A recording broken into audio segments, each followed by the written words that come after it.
अमेरिकी राष्ट्रपति Donald Trump के मध्य पूर्व देशों के दौरे में सबसे अधिक चर्चित या विवादित जो बात है वो सीरिया के अंतरिम राष्ट्रपति अहमद अल शारा से रियाद में जो उनकी मुलाकात हुई है, ये काफ़ी विवादों में है। उस अहमद अल शारा से उन्होंने मुलाकात की है जो पिछले साल दिसंबर तक विदेशी आतंकवादियों की अमेरिकी लिस्ट में था। अहमद अल शारा ही मोहम्मद अल जोलानी था जिस पर अमेरिका ने 1 करोड़ अमेरिकी डॉलर तक का इनाम भी रखा हुआ था। और इतना ही नहीं, अल शारा के संगठन तहरीर अल शाम फॉरेन टेररिस्ट ऑर्गेनाइजेशन के रूप में शुमार था।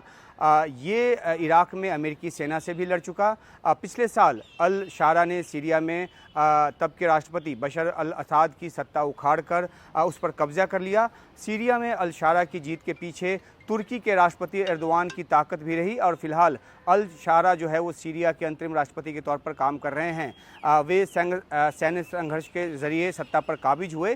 गौरतलब है कि सीरिया में सत्ता परिवर्तन को इस रूप में भी देखा जा रहा है कि बशर अल असाद के अत्याचारों से सीरियाई लोगों को मुक्ति मिली, छुटकारा मिला। लेकिन अगर अल शारा के काबिज होने के बाद अलवाइट समुदाय के उन लोगों पर दमन की खबरें भी आती रही हैं जो असाद के समर्थक रहे हैं।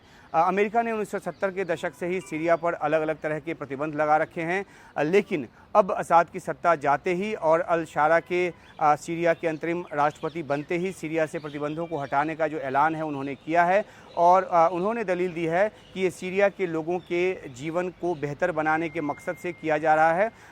उनकी इस दलील की अपनी अहमियत हो सकती है, लेकिन जिस तरह से एक ऐसे व्यक्ति और संगठन जो कि अल-कायदा से जुड़ा रहा हो, जो कि अल-कायदा का ऑफशूट रहा हो, उसे अमेरिकी लेजिटिमेसी जो मिलना है वो ट्रंप के इस कदम से वो हुआ है। ट्रंप ने तो अल शारा की शान में कसीदे भी पढ़े हैं और यहाँ तक कह दिया कि वे युवा हैं, आकर्षक हैं, टफ व्यक्ति हैं, इनका पास्ट काफ़ी जो है मजबूत रहा है, वो एक बहुत बड़े फाइटर हैं। तो सवाल है कि आखिर ट्रंप ने ऐसा क्यों किया। ये मुलाकात जो है वो रियाद में हुई है। ट्रंप ने कहा भी कि सीरिया से प्रतिबंध हटाने का जो फैसला है वो तुर्की के राष्ट्रपति हैं एर्दोआन और सऊदी अरब के जो प्रिंस हैं मोहम्मद बिन सलमान, उनसे बातचीत करने के बाद की गई है। सऊदी अरब के साथ अमेरिका ने अब तक का जो सबसे बड़ा व्यापारिक समझौता है वो किया है। तकरीबन 300 बिलियन या उससे भी अधिक अमेरिकी डॉलर का जो डील है वो हुआ है और मकसद जो है अमेरिकी अर्थव्यवस्था को मजबूती देना है। सवाल है कि व्यापार के चक्कर में ट्रंप क्या इस तरह से उन्होंने अपनी आंखें मूंद ली है कि वो खुद अमेरिका ने जिसे आतंकवादी घोषित कर रखा था उसके गले मिल रहे हैं, हाथ मिला रहे हैं और उसको लेजिटिमेसी दे रहे हैं। ट्रंप का दावा और दलील ये है कि अल शारा जो है वो अब्राहिम एकॉर्ड ज्वाइन करने को तैयार हो गए हैं। मतलब कि जो सीरिया जो है वो इजराइल के अस्तित्व को मान्यता देने को तैयार हो गया है। हालांकि इसमें कई पेंच अभी बाकी हैं।